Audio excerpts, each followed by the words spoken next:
Hindustan aeronautics limited यानी HAL Bharat की प्रमुख एरोस्पेस और डिफेंस कंपनी शायद इतिहास के अपने सबसे बुरे दौर से गुजर रही है, क्योंकि एचएएल के लिए अब जो कहा गया है और जिसके द्वारा कहा गया है वो सुनकर आप भी शॉक हो जाएंगे।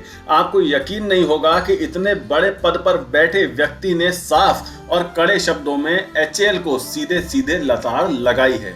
कौन है ये व्यक्ति और क्या कहा है इन्होंने, आइए आपको आगे बताता हूं। तो ये स्टेटमेंट आया है भारत के air chief marshal Amarpreet Singh ji की तरफ से। वायुसेना प्रमुख ने कहा है कि उन्हें अब हिंदुस्तान एरोनॉटिक्स लिमिटेड पर भरोसा नहीं रहा। आप स्क्रीन पर देखिए, लिटरली उन्होंने यही कहा है, we have no confidence in HAL. और उन्होंने एचएएल के अधिकारियों को विश्वसनीयता बढ़ाने के लिए भी कहा है। हो सकता है कुछ लोग सोच रहे हो कि आखिर कैसे इतने बड़े पद पर बैठा व्यक्ति खुलेआम भारत की सबसे बड़ी और प्रमुख हथियार निर्माता कंपनी के बारे में ऐसा कह सकता है विदेशों में, और खास तौर से भारत के दुश्मन देशों में इस स्टेटमेंट से क्या मैसेज जाएगा।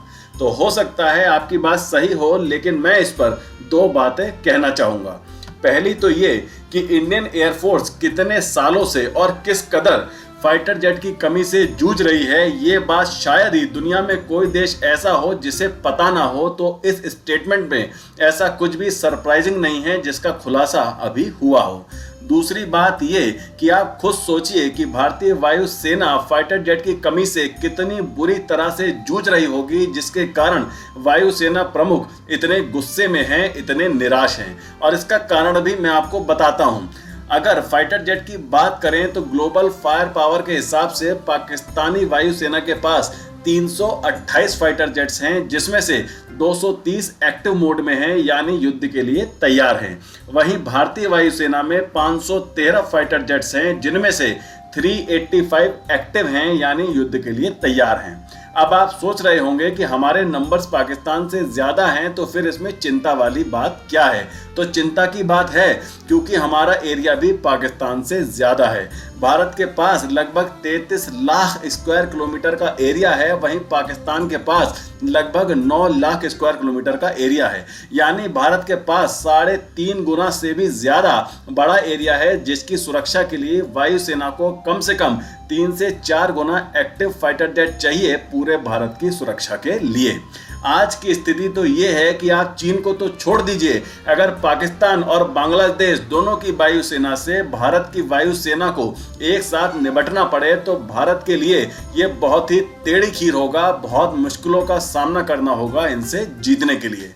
वहीं चीन तो फाइटर जेट के मामले में भारत से दशकों आगे निकल चुका है। 5वीं पीढ़ी के 2 अलग अलग तरह के फाइटर जेट चीन के पास आ चुके हैं। 6ठी पीढ़ी का फाइटर जेट भी लगभग बनकर तैयार है। पाकिस्तान को भी वो 40 की संख्या में 5वीं पीढ़ी के फाइटर जेट देने वाला है। वहीं हमारी वायुसेना को 83 तेजस MK1A ही नहीं मिल पाए हैं, जिनकी डिलीवरी पिछले साल मार्च में ही हो जानी चाहिए थी। यानी जहां दुश्मन 5वीं पीढ़ी के फाइटर जेट अपनी सेना में शामिल कर रहा है, वहीं हम 4+ जनरेशन के फाइटर जेट के लिए भी तरस रहे हैं। और यही कारण है कि वायुसेना प्रमुख बहुत भड़के हुए हैं और उन्होंने एचएएल के काम करने के तरीके पर सवाल उठाए हैं। वायुसेना प्रमुख AP सिंह जब वाइस एयर चीफ थे, उस वक्त भी वो ये कह चुके हैं कि आत्मनिर्भरता अच्छी बात है, लेकिन वो देश की कीमत पर नहीं हो सकती है। उनका ये बयान बताता है कि एयरफोर्स कितनी गंभीर चुनौतियों से जूझ रहा है।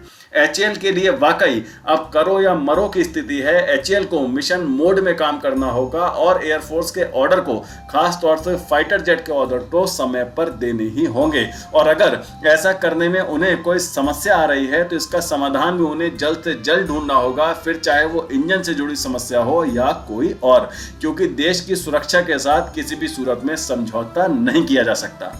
पर अब आप मुझे कमेंट करके बताइए कि आपके हिसाब से वायुसेना प्रमुख जी का ये गुस्सा जायज है या नहीं, और फाइटर जेट की कमी से जूझ रही भारत की वायुसेना को कैसे इस समस्या से निपटना चाहिए। अब चलते हैं अपने दूसरे सेक्शन यानी जो लोग जॉब ढूंढ रहे हैं उनके लिए काम की खबर। पुलिस की वर्दी पहनने का सपना देख रहे युवाओं के लिए सुनहरा मौका आ गया है। पंजाब पुलिस ने 1700 से अधिक पदों पर कांस्टेबल की भर्ती निकाली है। इस भर्ती का आधिकारिक विज्ञापन जारी हो गया है। वहीं पंजाब पुलिस आवेदन की प्रक्रिया 21 फरवरी 2025 को शाम 7 बजे से शुरू होगी। इस कांस्टेबल भर्ती में अंतिम तिथि 13 मार्च रात 11:55 तक ऑफिशियल वेबसाइट www.punjabpolice.gov.in पर ऑनलाइन फॉर्म स्वीकार होंगे। तो आज के लिए इतना ही। वीडियो को लाइक करें, ज्यादा से ज्यादा शेयर करें और बेल आइकन को दबाकर हमारे चैनल को प्लीज अभी सब्सक्राइब। तो मिलते हैं अगली खबर के साथ जल्द ही। Take care. जय हिंद।